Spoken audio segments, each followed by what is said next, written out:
Hey everybody. So, thank you so much for coming out on this frosty Monday for the second of Create's public lectures in the semester one. We're so lucky that it's a full house for our speaker, Professor Kristelia García, who has come all the way from the United States to spend some time with us in Create and share her knowledge and enthusiasm for this research on the economics of copyright, in which she is one of the preeminent experts in the world on this topic and works with many of the people that we work with internationally. So it's great to have her here to benefit from her great wisdom and knowledge on this topic. Kristelia is the Anne Fleming Research Professor at Georgetown University's Law Center in Washington, D.C. And she holds a JD from Yale and a bachelor's degree in economics from Columbia. So she's got amazing training in economics and law. And she's published so widely on a variety of different topics, including competition law, copyright law, markets and commerce. She's published a great thing with Chris Buccafusco, another friend of Create's, on music streaming. And you have 10 years of experience in the music industry, which I didn't know about, which is also brilliant. So please welcome Kristelia García, and I'm so looking forward to your talk. Great, thank you. I'm going to walk around a little bit and then I'll change slides as I need to. Thank you for the wonderful introduction. It's very nice to be here. This is my second time here at Create. And the first time that I was here was also lovely, but it was much less active. And this has been lovely because I've gotten a lot of contact with students and other professors and postdocs and PhDs in the program. So it's been really great. And I appreciate you having me here. So thank you to everyone for setting me up and giving me such a great week.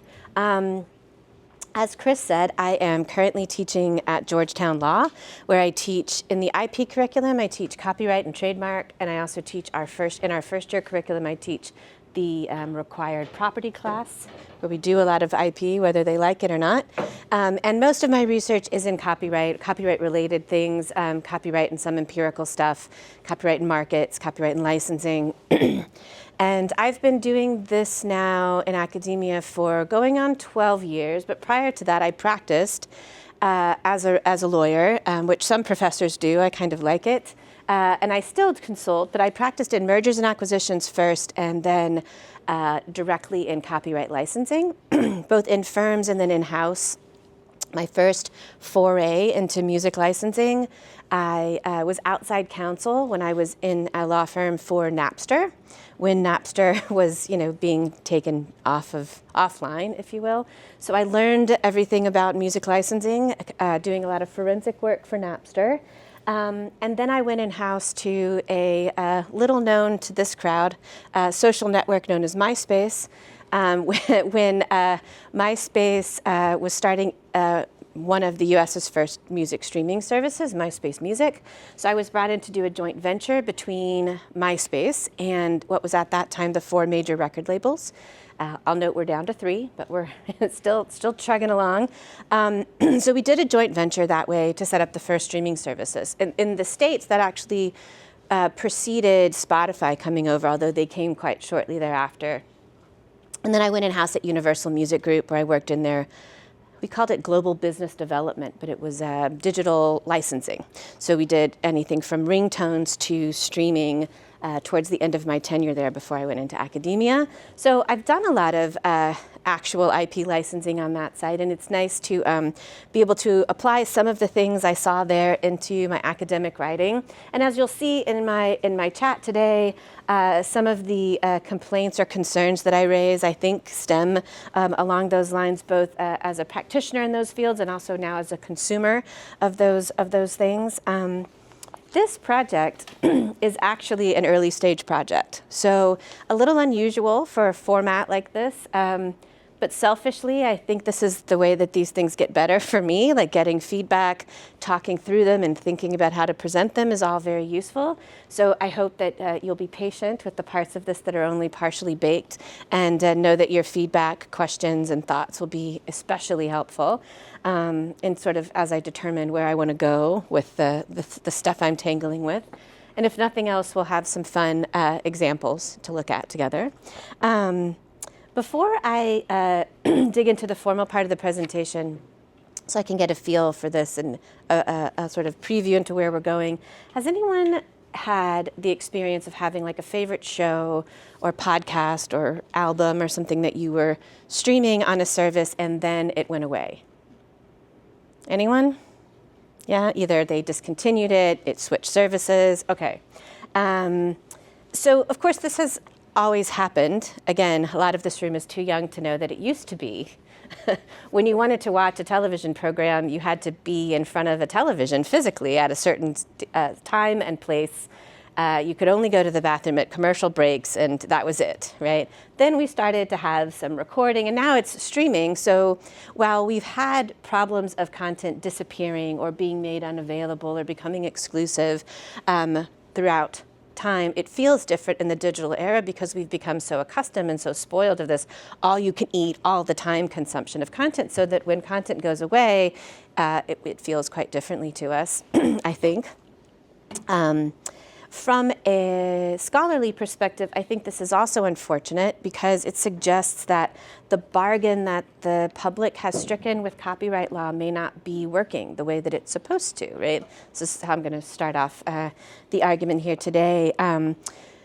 Because I know we have a mixed crowd, some students who know more about copyright than I do and some who maybe are not copyright students at all, I'm going to do a little bit of a sort of baseline setting. So hopefully this helps us all start on the same page and isn't too slow for those who already know all of these things. But I start from the premise that copyright has a really intractable mandate, right? So copyright protection is intended to incentivize creation for public consumption, right? So I suggest that this mandate is comprised of really two distinct aims. The first is to give creators, or at least in the states where we have work for hire, their employers, this financial incentive to create. If you create, we, the public, will give you this limited time, although the limited time is incredibly long, time that you can have this series of exclusive rights to copy, to distribute, to display, to perform your work.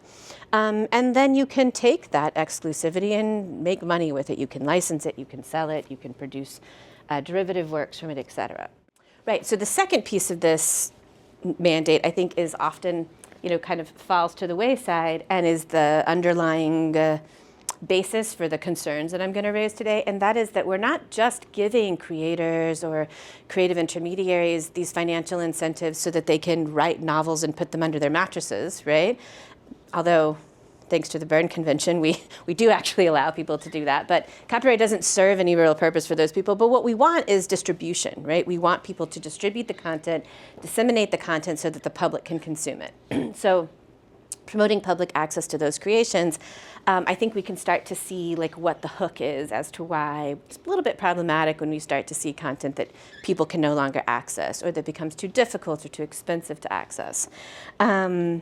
And so copyright tries to do this balancing act, right? So we have incentivization on the one hand. So what we do is we set up exclusive rights. In the states, in our U.S. Copyright Act, it's Section 106, lays out it's 5 rights, but the 6th one is for sound recordings, which were a belated add-on to do all the stuff I mentioned, right? Copy, distribute, come up with derivative works, display, and so forth. And in an effort so you can imagine how having these rights is in direct tension with getting this stuff out to the public, right? Because if you can be the only one who can distribute or the only one who can display this stuff, we're not exactly promoting public access to it. So copyright also makes some efforts to balance that out. We'll see at the end of today how well you think they're doing with those balances. But we have things like the fair use doctrine, right, which is this rather subjective, four-factor test that considers the ability to make certain unauthorized uses of copyrighted works for certain select purposes that meet certain requirements. The first sale doctrine, for example, is another limitation that allows you, for example, to resell a textbook that you might have as long as you lawfully acquired it in the first place. And then we have a handful of other exceptions for things like libraries making additional copies. Some 1201 hearings will do things like allow for certain disability accommodations, right? Making recordings or making Braille versions of things, or doing closed captioning on certain, with various restrictions. And then we also have a handful of compulsory licenses. You'll sometimes hear them called statutory licenses or mandatory licenses, but it's all the same thing. It's a license that's in the statute that allows, again, for you to basically sets up a liability rule, right? Which says that you can go in and you can use the work without getting permission in advance as long as you meet the statutory requirements and you pay the statutory rates. And those rates are set by the Copyright Royalty Board in 5-year increments with some public feedback and so on, right? So they work, it depends on who you ask how well they work, but they're functioning. And we have a few of them, quite a few of them throughout copyright. We have them for Spectrum, and we have them for, one of them I'll talk about today, the 115 license is for mechanical licensing, those sorts of things. But outside of this handful of statutory limitations and compulsory licenses, copyright owners are basically free to license their content or not to whomever they want, whenever they want, at whatever price they can achieve in the market.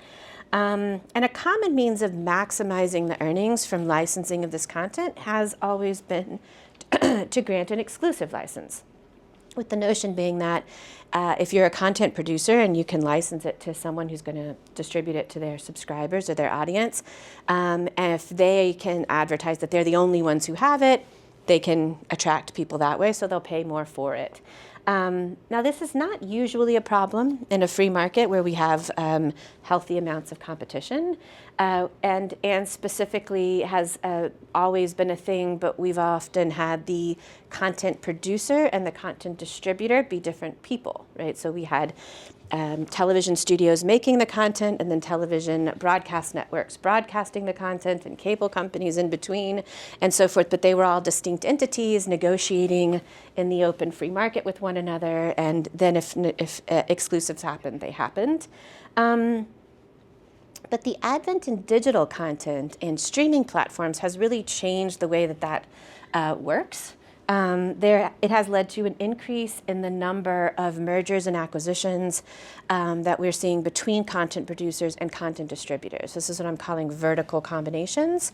And this is a big change from the sort of conventional way that we see these things in the copyright content or the entertainment industries, where conventionally our concern, historically, is to say that we would be like, well, we don't know if we want that record label to buy that record label because we're already, kind of running low on record labels. But we were concerned about horizontal competition and the market power that could amass if someone had too much control that way.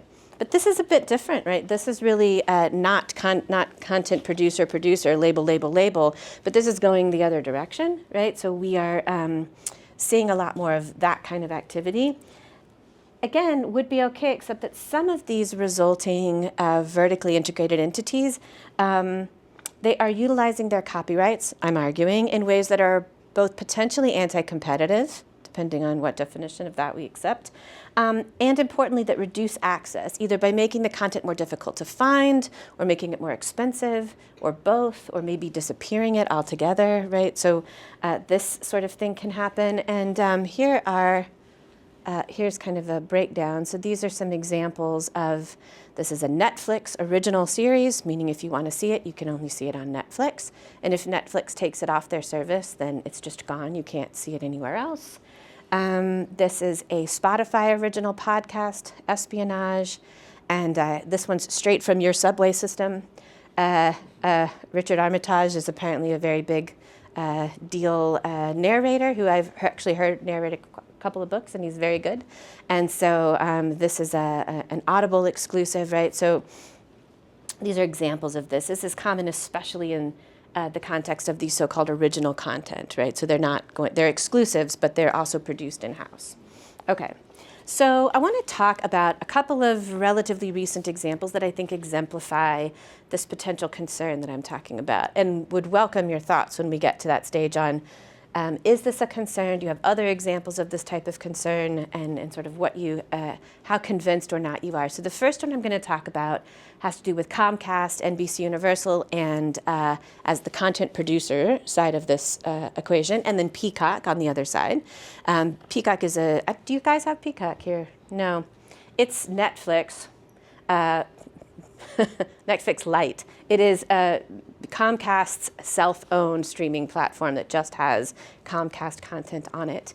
I say just because we'll see momentarily what that entails. And then I'll talk about the Spotify Gimlet disaster as well. So, oh wait, hold on, that'll be exciting later. So Comcast is a television production company. It is actually a big media company, and NBC Universal is the content production television studio specifically, owned by Comcast.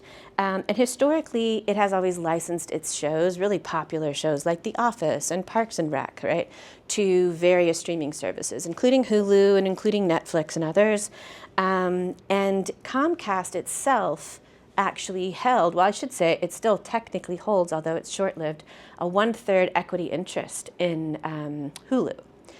They have a deal in place with Disney for Disney to buy out that 1/3 interest as soon as the parties can agree on the valuation of that 1/3 share in Hulu, which they have not yet agreed to, but maybe by the end of this year they'll have actually done it. Even with that 1/3 interest, Comcast's parent company, NBC's parent company, Comcast, decided to start its own television streaming platform, Peacock. That's the service I was just mentioning. So in an effort to push subscribers toward this unheard of new service, Peacock, NBC or Comcast pulled their popular shows like The Office and Parks and Rec from other streaming networks to make them exclusive to Peacock.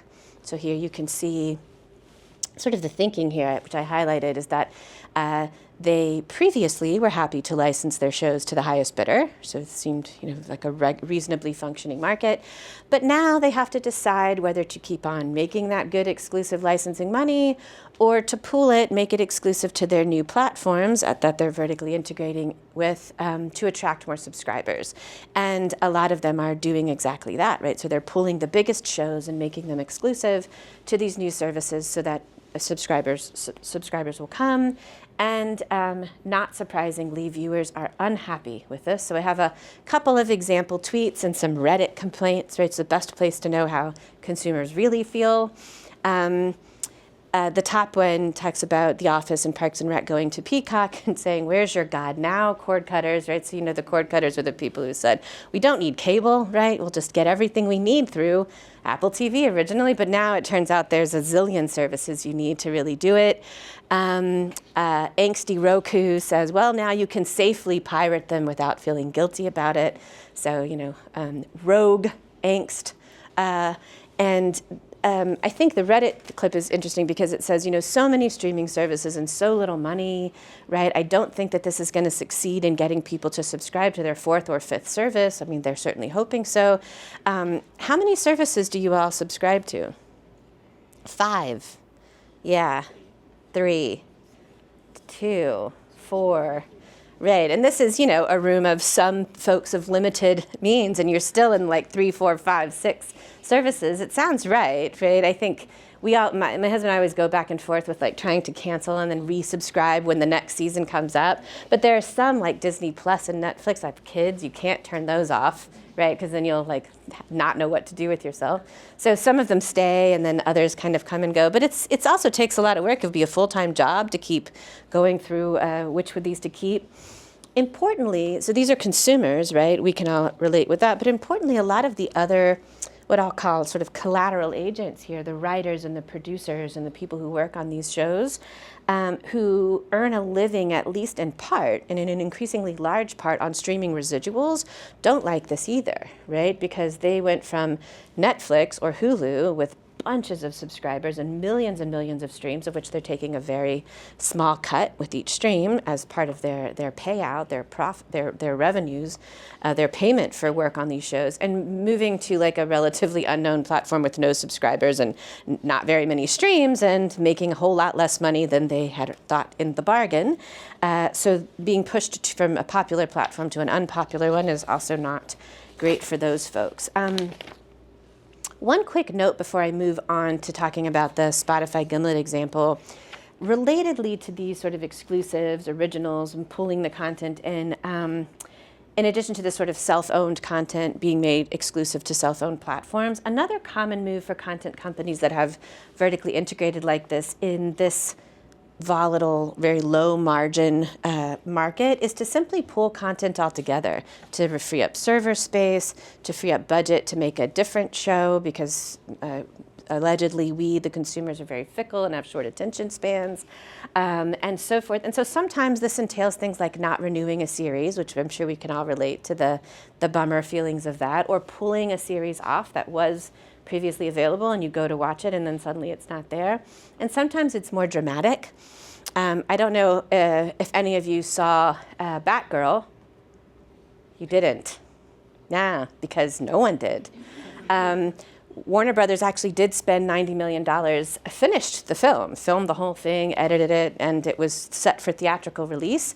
But then they didn't release it. Rumors swirl as to was it so bad that they thought it would it hurt Marvel's reputation. But we've all seen the shows, and that seems unlikely. How bad could it be? It had lots of good actors in it, at least. Then the rumor was, Ezra Miller, the actor who's in The Flash, which they were also going to be pushing theatrically, was having some trouble, one could say, to put it mildly, in the news with various personal exploits and shenanigans. And so maybe they wanted to push their marketing budget behind that show instead. In any event, this kind of thing can happen too. And now if anyone wants to see Batgirl, well, you just can't, right? Copyright would seem to not be happy with that result. We gave you the exclusive rights to control the distribution of this film, and you are not living up to your end of the bargain. Okay. Let's talk through the Spotify Gimlet example here too. Similarly to what I described when Comcast started its own streaming service, Spotify, which most of us know as a music streaming service, decided around 2018, 2019 that it was going to get into, among other things, podcasts as another vertical within its offerings to subscribers. And so to kickstart its foray into podcasting, it purchased Gimlet Media, which is a podcast. It was an independent standalone studio that produced lots of hit shows. One of them was Heavyweight, which is featured in this picture here. And when Spotify was purchasing it, a lot of consumers got really nervous and were like, oh no, I'm not a Spotify subscriber, or I don't want to pay extra for the podcast vertical. I won't get to see my show. And Spotify said, no, don't worry, nothing will be made exclusive. But everything was made exclusive in a not surprising move, including Heavyweight and others. And once again, as we saw previously, people were not happy. In some cases, you can see people saying, it's just not worth it. I'm not going to subscribe to Spotify just to get this podcast. I'll just keep listening to the ones free on Apple. The gentleman in the middle there is actually saying he can't, it's the guy in the left corner who can't get them in Ukraine, right? He can't get access to it at all. So now he's just not going to have access to the content. And then in Reddit's situation, someone making a point about, well, it's so heartbreaking for the creators and all the folks involved to just see people not being able to hear their work. And again, yes, this was a big thing where they were saying, well, we put a lot of work into this podcast, and now it went from, Apple Podcasts where everyone could access it to Spotify where no one's listening to it, and that's a bummer. Okay, same sort of access situation. But the notion was the same, right? Spotify's trying to push subscribers into their service. And if you can get Heavyweight on Apple Podcasts, you're not going to subscribe to Spotify if you're not already a subscriber, or pay more to get it that way.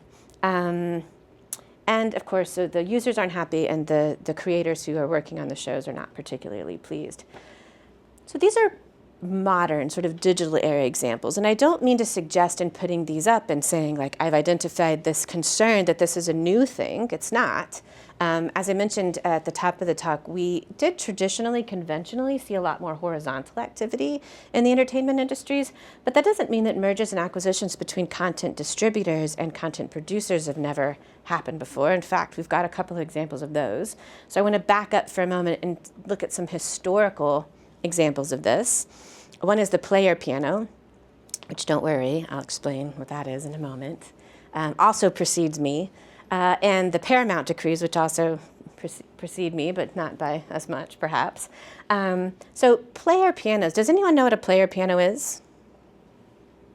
A couple of older compatriots. It was before all of our time, although they still exist now, but there's like digital player pianos where you can plug the piano in and, pick a song and it'll play it. But I'm talking about the original player pianos, right? So back in the day, we're talking about the early 1900s, quite literally. If you wanted to enjoy music, we didn't have CDs. We didn't even have vinyl, right? So what you did if you wanted to hear music was you bought the sheet music and played it on your piano. Or you didn't, as the case may be, right? But if you wanted music, maybe you went to someone's house and they played the piano, such as where, but we didn't even have like the phonograph. So there was just, that's how you had music. And for those who didn't or couldn't do that, you could buy these newfangled player pianos. You bought these pianos that you insert this literal roll of paper, kind of like a big paper towel roll, but it had cuts in it. Kind of think of like the opposite of Braille, which would be popped out. This were like slits in, right? And you'd put it in there, and it would play the piano. So the piano would play with the music. I did find an example. Let me see. I think I'm going to have to come here to play it.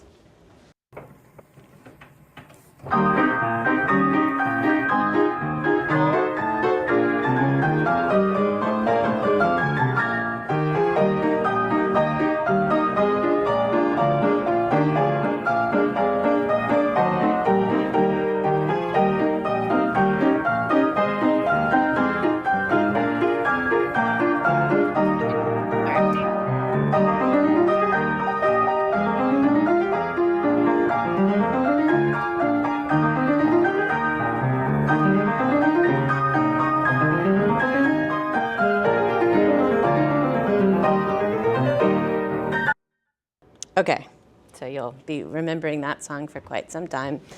But this is how the piano rolls worked, right? And so there was a company at that, the biggest maker of the player pianos, a company called Aeolian, and they wanted to make the argument that they were producing these piano rolls off of people's compositions. Like, say you wrote "It's a Small World," you would think, right? Aeolian should license "It's a Small World" from you to make this. Maybe would call this a derivative work, right? A derivative version of your song, and then to license it for this distribution. But Aeolian said, no, it's not a copy of your composition, because look at it. Does that look like a musical composition? There's no five-line staff. There's no notes on it. It's just a bunch of slits in a paper. A human who looks at this cannot play the song.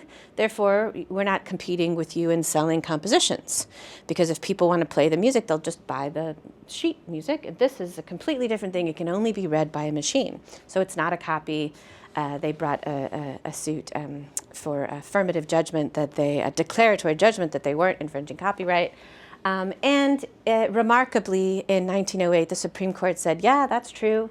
It's not a copy because only machines can read it, not humans. And clearly what we meant was human-readable copies, not machine-readable copies. Now, even Aeolian, right, who brought this case in the first place, couldn't believe their luck. Like, holy crap. The decision was so stupid, in fact, that Aeolian said, this is too good to be true. Congress is going to come get us. What should we do? So Aeolian said, I know what we're going to do. Congress is going to totally overturn this. So we're just going to go buy up all the compositions we can. And so they did. They went around and they bought the compositions from like all of the popular compositions and said, as soon as Congress overturns this, all of our competitor player piano companies will have to come to us to license, and we will refuse to license to them. And they were right. Congress, 1 year later, Congress amended the Copyright Act to say, by copies, we meant machine readable or human readable. And though the Supreme Court said, we see what you've been up to. This is weird, rare activism for the Supreme Court. The Supreme Court said, we see what you've been up to, and Aeolian, right, purchasing up all these things. So we hope that the Copyright Office is paying attention. And the Copyright Office promptly put in a compulsory license. This is the Section 115 mechanical license that we still have. You'll sometimes hear it called the cover license, because nowadays if you wanted to make a cover of a song, you can do it under Section 115 without getting, Rihanna's permission. You can just grab the sheet music, record it yourself, and pay the statutory rate out to her or whomever owns the underlying musical composition. But it all came from this ridiculously silly player piano case where they said, we can't, now that you own all the compositions, we have to put this compulsory license in place so that there can be any other player piano companies, right? Otherwise, this burgeoning new player piano thing goes down in flames because you only have Aeolian. Okay, so pretty good example of the same idea that we saw. Another decent example, I think, make sure I had all this, is with the Paramount decrees. So this was a bit later, about mid-century. Prior to 1948, the major movie studios owned the production, distribution, and exhibition of their films, right? So they produced the films and then they distributed them to theaters that they owned, right? And then you could go and watch them there. The golden days, if you will. But the Department of Justice didn't like it and brought suit against them. And the Supreme Court did ultimately determine in that case, find a general plan to suppress competition, right? And they issued a series of consent decrees, which required the studios to wholly or partially divest their ownership interest in cinemas, right? They could do either or. They could own cinemas or they could own the production studios, but they couldn't own both. And those decrees were in effect until November of 2020, when they were terminated as no longer necessary, and there was a bunch of public comment about it. And that was November of 2020, and I will say that in March of 2021, Sony bought Alamo Theaters, which is like the biggest chain of movie theaters in the States, and Netflix bought the Egypt Theater in Los Angeles to do their thing. So I'm sure there's nothing to see here, but just a side note that they terminated. Those decrees are done. But they did their work for quite some time in separating these out. So in the player pianos case, that case was called Whitesmith, we got a fix for that possible problem, that concern stemming from vertical integration, and that was the compulsory license, which is still in the statute today. In the Paramount case, we got arguably an antitrust solution, right? We got consent decrees, which are not uncommon in copyright as antitrust solutions go. We've got other consent decrees going on, for example, now with ASCAP and BMI, which are our biggest public performance rights organizations. So could either of these solutions maybe work in the more contemporary digital era cases that I looked at? I think it's somewhat unlikely, and I'll talk about that now. So I think that modern antitrust analysis focuses on consumer harm, which is defined quite narrowly and idiosyncratically, at least not the way that you or I, in sort of layman's terms, would think of the consumer and whether they're harmed by these things, right? This could be a perfectly functioning market doing what it could do, making solid business decisions that nonetheless consumers and writers and so forth don't enjoy. So I think that the sort of reticence, at least in US antitrust law, to challenging vertical combinations makes that somewhat unlikely. And I think our incoming administration makes it exceedingly unlikely, at least to get any sort of action in that direction soon. With respect to setting up a compulsory license, personally, I kind of like this notion. I floated it in the AI context as well, not because I think it's like a great plan, but I think that it's like a plan that everyone kind of is relatively unhappy with, which means it's probably solid.